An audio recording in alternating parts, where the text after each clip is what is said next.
नमस्कार दोस्तों, मैं डॉक्टर अनिल कुमार पांडे। आज हम लोग बात करने वाले हैं अस्थमा और एलर्जी के बारे में, या श्वास से रिलेटेड जो श्वास रोग होते हैं उसमें आयुर्वेद की चिकित्सा के माध्यम से कैसे उसमें उपचार हम करें। आयुर्वेद में जो है श्वास नली में जो दिक्कतें आती हैं या जो रोग होते हैं उसको कफ और वात से रिलेटेड माना जाता है, और कफ दोष के कारण या वात दोष की विकृति के कारण ज़्यादातर होती है। जो अस्थमा के पेशेंट होते हैं उसमें वात की प्रभावी ज़्यादा होती है, क्योंकि उसमें जो है हमारे जो अस्थमा के पेशेंट हैं उसमें उनको सांस लेने में काफ़ी दिक्कतें होती हैं, और उनकी जो श्वास की नलिका होती है वो काफ़ी सकरी होती है। तो उसमें हमेशा उष्ण चिकित्सा दी जाती है या पित्तवर्धक चिकित्सा दी जाती है। उसमें हम हमेशा जो है जो भी हमारी औषधियाँ होंगी वो आयुर्वेद के अनुसार पित्त के प्रभावी को करने के लिए या उष्ण जो है वीर्य वाली चिकित्सा, उष्ण वीर्य वाली जो औषधियाँ हैं उसको हम सेवन कराते हैं। और सबसे अच्छी बात यह रही कि आयुर्वेद में जो है कि एलर्जी और आपको अस्थमा या श्वसन नलिका का सकरा होना, ये सब जो है आपका एक एक पद्धति में ये माना जाए कि आपको इलाज करने के लिए सबसे सरल भाषा में कि इसमें आपको उष्ण चीज़ों को खाने के लिए कहा जाएगा, और आपको स्टीम इसमें सबसे ज़्यादा प्रभावी होता है। स्टीम इनहेलर का प्रयोग किया जाता है, वो भी एक स्टीम ही है जो आपको ब्रांकियोडायलेटर का काम करता है। आयुर्वेद के अनुसार इसमें श्वास कुठार रस सबसे बेहतर रस है।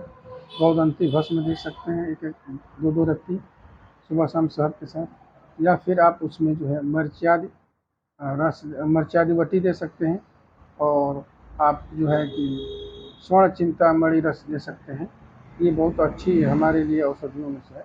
अगर आप आयुर्वेद के प्रोसेस में जाएंगे तो सबसे पहले इसमें पंचकर्म करना बहुत ज़रूरी है, और पंचकर्म में आपको सबसे बेहतर रहता है इसमें वमन की चिकित्सा कराना।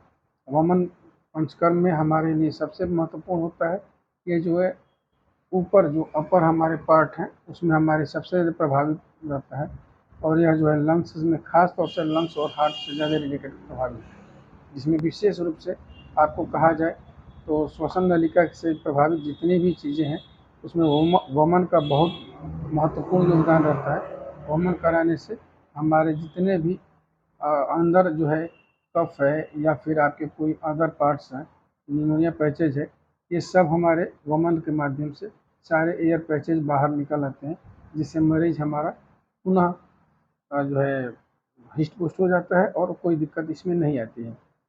आयुर्वेद में ये माना गया है कि इसमें उष्णवीर्य की चिकित्सा करनी चाहिए, और मरीच्यादि जो है वटी इसमें बहुत अच्छी चिकित्सा के तौर पर मानी जाती है।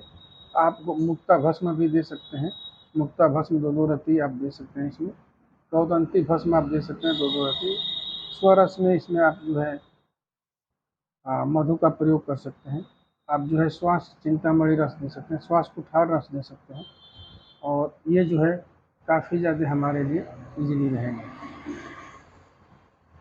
एलर्जी से रिलेटेड बीमारियों में हम जो है उसमें भी पित्त को जो है मान करके चिकित्सा करते हैं कि पित्तवर्धक चिकित्सा उसमें करें। एलर्जी जो भी होती है वो एक हमारी इंटरनल बॉडी को शोधन करके उसको निकाल देंगे, और हम रसायन की इसमें चिकित्सा करते हैं।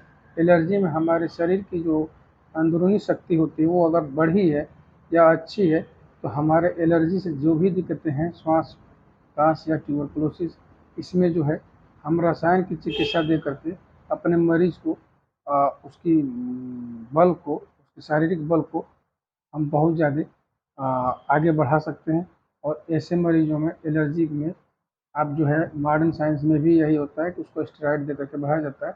हम लोग इसमें जो है अपने जितने रसायन वाले हैं वो रसायन हम लोग देते हैं, साथ में उष्ण वीर्य वाले जितने औषधि द्रव्य हैं वो हम देते हैं, जिससे हमारी एलर्जी की पूर्णतया निदान हो जाती है। अब आती है हमारे श्वास नलिका का जो है बहुत सकरा होना।